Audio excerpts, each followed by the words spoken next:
No te juzgo, te ayudo. Mi nombre es Lizeth Vargas.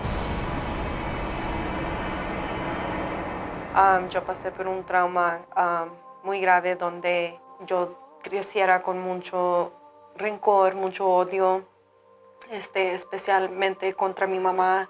Venir pensamientos dentro de mí diciendo que si realmente valía la pena estar aquí, valía la pena estar viva. Yo sentía que yo no importaba, que yo no valía nada. Una amistad me dio la idea de intentar cortarme para aliviar eso. Esta es la automutilación. Un acto compulsivo que se lleva a cabo para librar un dolor con otro dolor.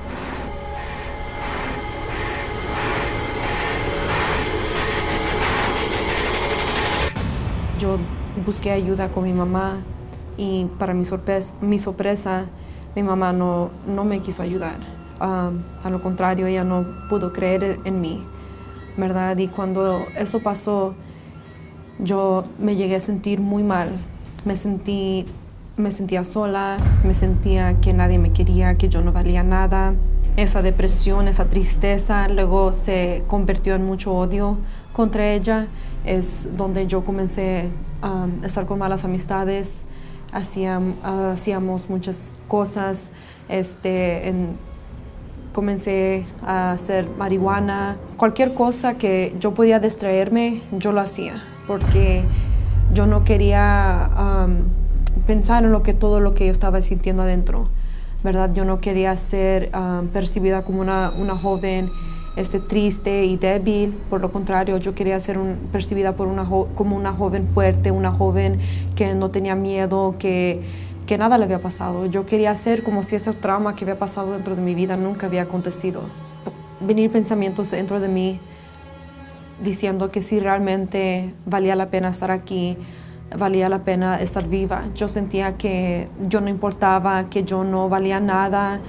Y entonces yo tenía una amistad que me había dicho, si tú intentas cortarte.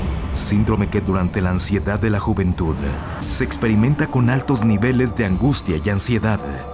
Entonces yo logré intentar varias veces. Yo nunca lo hacía a mis brazos porque así luego personas iban a percibir. Yo siempre lo hacía cortándome mis piernas, cortándome en áreas donde no podía ver, donde personas no podían ver.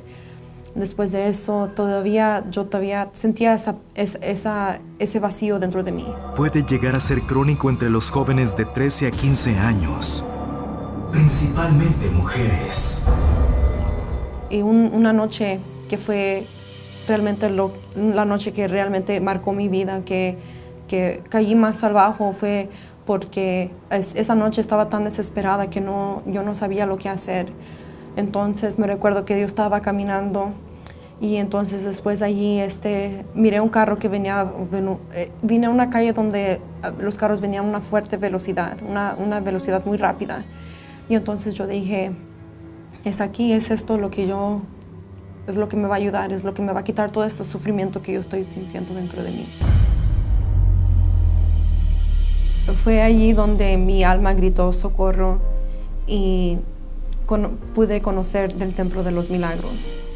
Y cuando llegué por la primera vez, sentí una paz que por tanto tiempo yo buscaba y no lograba tener. Pude tener paz. Yo seguí participando del Templo de los Milagros y a cada vez yo miraba una diferencia en mí, que yo ya no me sentía triste, yo ya no me sentía sola. Todas las ganas de morir se salieron de mí y al contrario me daba más ganas de vivir. La relación con mi mamá llegó a cambiar totalmente, algo que yo nunca imaginé que iba a acontecer. Todo odio, todo rencor, toda rabia que yo sentía contra ella, todo salió, todo se llegó a convertir en mucho gran amor. Yo antes no soportaba la presencia de ella enfrente de mí o que ella me tocara. Ahora es muy diferente. Yo quiero mucho a mi mamá. Nuestra relación es una buena relación como madre e hija. Y tanto que mi mamá ahora también participa en el Templo de los Milagros conmigo, con toda mi familia. Hemos podido ver los cambios muy grandes, pero la bendición más grande de todas que yo pude recibir fue el Espíritu Santo. Cuando yo recibí el Espíritu Santo, todo dentro de mí fue completamente restaurado. Mi vida fue completamente transformada. Y ahora yo puedo decir que yo soy una joven que tiene paz y que tiene mucha alegría. Y yo invito a todos que lleguen a participar del Templo de los Milagros para recibir esta misma bendición que yo pude recibir.